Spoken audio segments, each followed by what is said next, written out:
Another pardon possibly looms for Roger Stone, the president's longtime political advisor. Mr. Trump was outspoken about the department's initial sentencing recommendation for Stone, who was convicted of lying to Congress and witness tampering. And on Thursday, Stone was sentenced to just over 3 years in prison, much lighter than the 7 to 9 years originally proposed. The judge in the case, Amy Berman Jackson, said Stone, quote, was not prosecuted for standing up for the president. He was prosecuted for covering up for the president. And she went on to say, quote, the truth still exists and the truth still matters. Jonathan, based on your reporting, where is Attorney General William Barr at this moment in terms of his relationship to President Trump? Is he on his way out the door or not? I spoke to someone who knows, literally 2 hours ago, who knows him very well, and they do not get the sense he's on the way out the door, but they said that perhaps the half-life has shrunken a little bit. It got pretty tenuous this week. I don't think that that was total spin, the idea that he was considering resigning. I do believe that he was really questioning, based on my reporting and the people I spoke to inside the White House and inside the agency.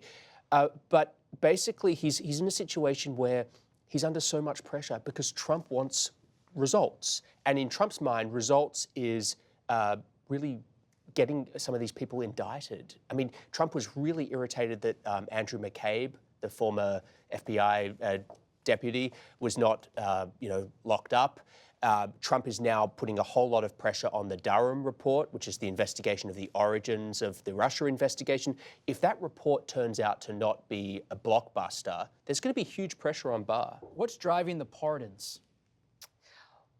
Well, in this latest batch of pardons, it is the recommendations of President Trump's friends and allies who have been asking Trump to pardon a lot of these individuals. If you actually look at the pardon announcement this week, so Ron Blagojevich, Bernie Kerik, Mike Milken, they are all white-collar criminals, so they all have that in common. But the White House actually listed people who have gone to the president recommending, asking the president to pardon these people. In a lot of cases, those people who've asked for the recommendations are some of Trump's biggest donors. Sheldon Adelson was one of those. Rudy Giuliani, one of his closest advisors, had advocated for some of these people. So, President Trump sees he has this ability to put his finger on the scale of justice. So as he is frustrated in other areas where he cannot carry out indictments, he does have this ability here with the power of the pardon. Mike, you've covered Judge Berman Jackson throughout the Russia investigation. You heard her statements.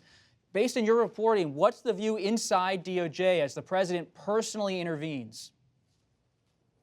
Well, I think that folks, obviously, as we've seen, are very concerned, but there are signs to others that things are not completely out of control. We had the announcement this week that there will not be a prosecution of Andrew McCabe, someone the president, as Jonathan was pointing out, desperately wants, to be thrown behind bars for a slew of different things. And that is a line that a lot of folks have looked towards. What happens in terms of prosecutions, the real enemies? Now, we know that some of these folks have been investigated because the president wanted them looked at, but will it ever go beyond that point? This week, we didn't see that, but as we've seen before, there are other investigations that are looking at leaks and such, and these things the president is counting on and does think would be a good way at striking back at his enemies. But Barr has not crossed that line yet, and I can't believe Trump is happy with that. Elisabeth, when you step back as an editor and running the Washington Bureau of the New York Times, how do you pull all these threads together, and what does it all tell you about how the president is testing the presidency? He is every day testing it. He has gone farther than any other president in our lifetime in pursuit of executive power, and he's gone over the line a number of times. But I was just saying, certainly about pardons, one of the reasons he likes pardons is because he can be like a king. Congress can't stop him. The courts can't stop him. That's pretty much unfettered power.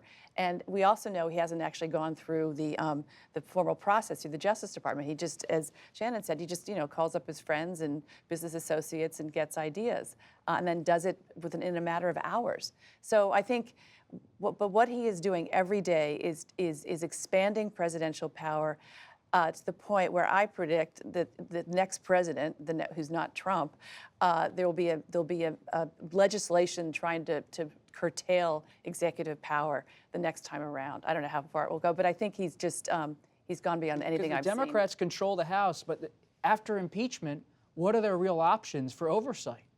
Well, there'll be hearings on the Hill, but you raise a good question, and a lot certainly is if Trump is reelected, and it's still a Republican Senate. I think there's more of the same.